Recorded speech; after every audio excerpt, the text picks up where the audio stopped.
हरिः ओम वक्रतुण्ड महाकाय सूर्यकोटि समप्रभा निर्विघ्नं कुरु मे देव सर्वकार्येषु सर्वदा।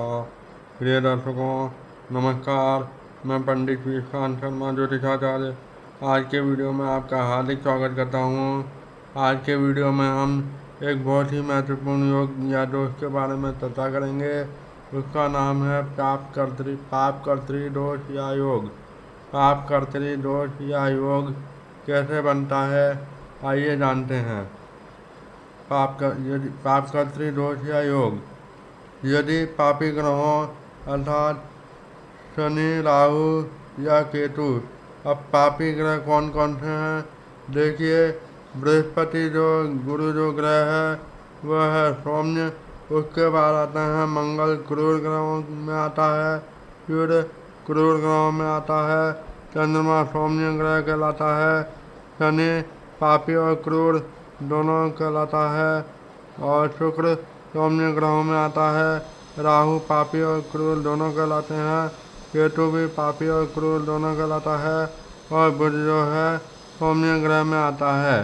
इस प्रकार से पापी ग्रह हुए, 3 ग्रह हुए पापी ग्रह, एक तो शनि, राहु और केतु।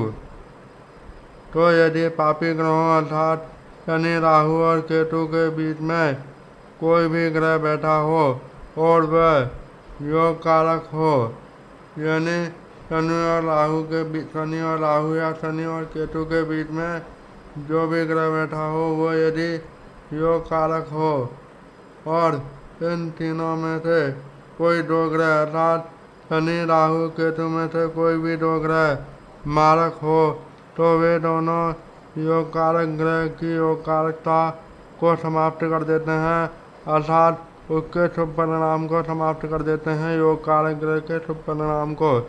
यदि योग कारक ग्रह इन दोनों के बीच में आ जाए, दोनों शनि और राहु या शनि और केतु के बीच में आ जाए और बीच में कोई योग कारक ग्रह हो तो उसकी योग कारकता समाप्त हो जाती है। यही पाप कर्तृ दोष कहलाता है। अब एक उदाहरण से हम इस बात को समझाने का प्रयास करते हैं। यहाँ हमने उदाहरण के लिए सिंह लग्न की कुंडली ली है। सिंह लग्न की कुंडली इसलिए क्योंकि ये 5 नंबर से शुरू हो रही है। 5, 6, 7, 8, 9, 10, 11, 12, 1, 2, 3, 4 इस प्रकार से सिंह लग्न की कुंडली की पहचान होती है।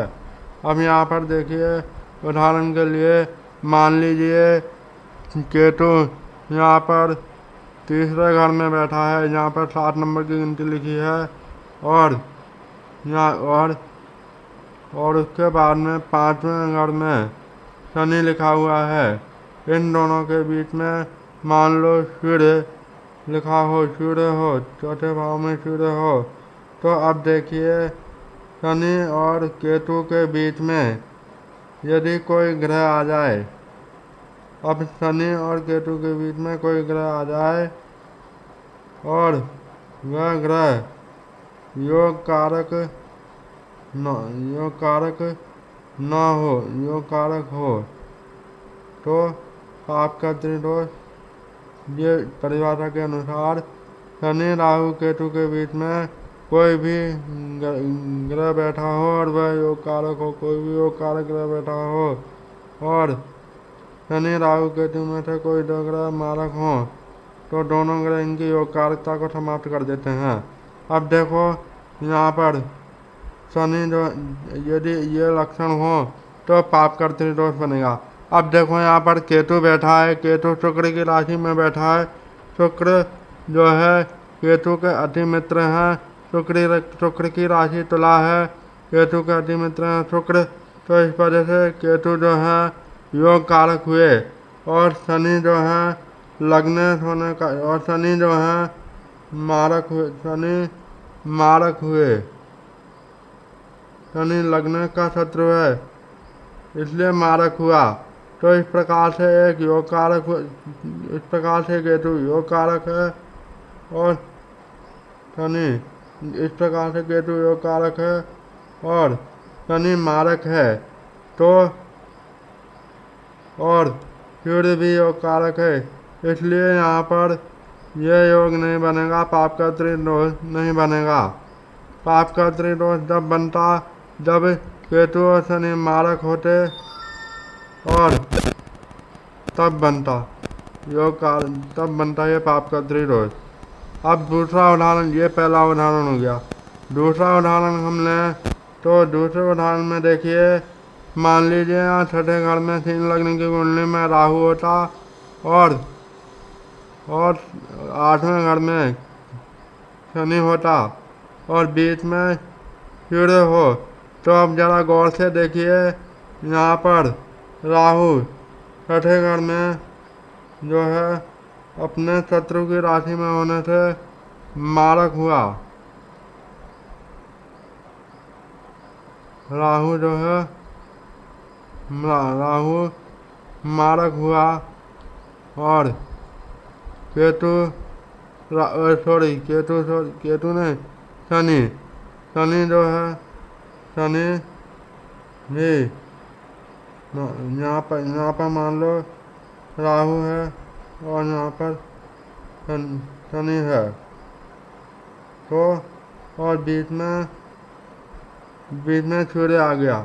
अब देखो विपरीत राजयोग बन रहा है, इसलिए योग कारक हो गया, क्योंकि 6-8-12 का मालिक 6-8-12 में ही बैठा है, क्योंकि शनि यहाँ पर छठे भाव का मालिक है और यहाँ आकर बैठा है 12वें भाव में, तो शनि योग कारक हो गया। इस प्रकार से राहु हुआ मारक और शनि हुआ योग कारक।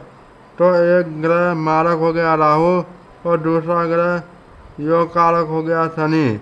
तो इस वजह से यहाँ पर विपरीत राजयोग होने के कारण और शनि के योग कारक होने के कारण यहाँ पर भी पाप का त्रिदोष नहीं लगा। अब बात करते हैं तीसरे उदाहरण की। मान लीजिए यहाँ अष्टम भाव में शीन लग्न की कुंडली में राहु लिखा हो, राहु हो और बीच में यानी नवम भाव में सूर्य हो और दशम में शनि हो। तो अब देखिए यहाँ पर शनि जो है मारक है।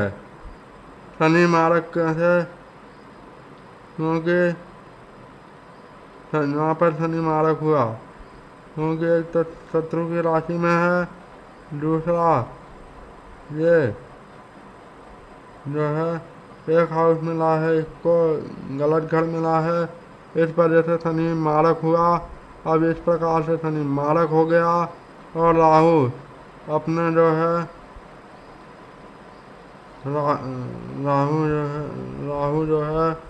राहु भी मारक हुआ, दोनों मारक हुए, दोनों ग्रह मारक हुए, दोनों ग्रह मारक हो गए। शनि मारक हुआ, राहु भी मारक हो गया, गुरु की राशि में बैठा है, शत्रु की राशि में बैठा है। इस प्रकार से राहु और शनि दोनों मारक हुए और सूर्य जो है लग्नेश होने के कारण योग कारक हुआ और नवम भाव में शीन लग्न की कुंडली में 1 नंबर की गिनती लिखी हुई है। पहली राशि होती है मेष राशि में सूर्य उच्च का होता है। इस प्रकार से सूर्य योग कारक भी हुआ और उच्च भी हुआ और इन दोनों के बीच में जो दोनों ग्रह आए हैं राहु और शनि, वो दोनों मारक हैं और बीच में जो सूर्य है वह योग कारक हुआ। इस वजह से यहाँ पर सूर्य की योग कारकता को समाप्त करने के कारण यहाँ पर तीसरे उदाहरण में पाप का त्रिदोष लगेगा। पाप का त्रिदोष लगने के कारण सूर्य को जो इस भाव से संबंधित, भाग्य भाव से संबंधित जो अच्छे परिणाम देने चाहिए थे वह नहीं दे पाएंगे। इस प्रकार से इसकी योग कारकता समाप्त हो जाएगी। इसी तरह समझना चाहिए परिभाषा के अनुसार और इसके कुछ नियम और हैं, उसके बारे में भी संक्षेप में चर्चा करते हैं। आइए देखते हैं।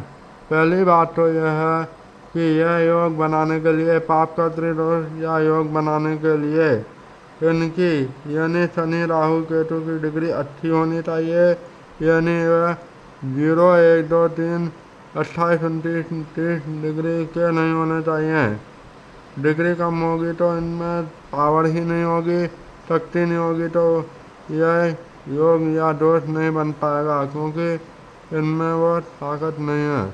अब दूसरी बात, शनि, राहु और केतु में से कोई एक ग्रह यदि योग कारक हो तो यह योग नहीं बनेगा। जैसे यहाँ पर शनि राहु केतु में से शनि राहु केतु इनमें से कोई भी योग कारक नहीं होना चाहिए। एक भी ग्रह अगर योग कारक हुआ तो यह योग नहीं बनेगा। और तीसरी बात यह है कि शनि, राहु और केतु के बीच में जो ग्रह आ रहा है वह उनका शत्रु होना चाहिए। मतलब शनि और राहु या शनि और केतु का शत्रु होना चाहिए, मित्र नहीं होना चाहिए। जैसे जैसे मान लीजिए यहाँ पर दसम भाव में शुक्र होता यहाँ पर, और यहाँ पर राहु होता, और यहाँ पर शनि होता, तो शुक्र तो राहु का मित्र है, इसलिए तो ऐसी कंडीशन में यह पापकर्तृ योग नहीं बनेगा। अर्थात बीच में जो ग्रह आ रहा है वह शनि राहु केतु का शत्रु होना चाहिए, मित्र नहीं, तभी यह योग बनेगा। आशा करता हूँ आपको यह वीडियो अच्छा लगा होगा, जानकारी अच्छी लगी होगी और समझ में आई होगी। मिलते हैं अगले वीडियो में किसी नई जानकारी के साथ। तब तक के लिए नमस्कार। जय श्री कृष्णा।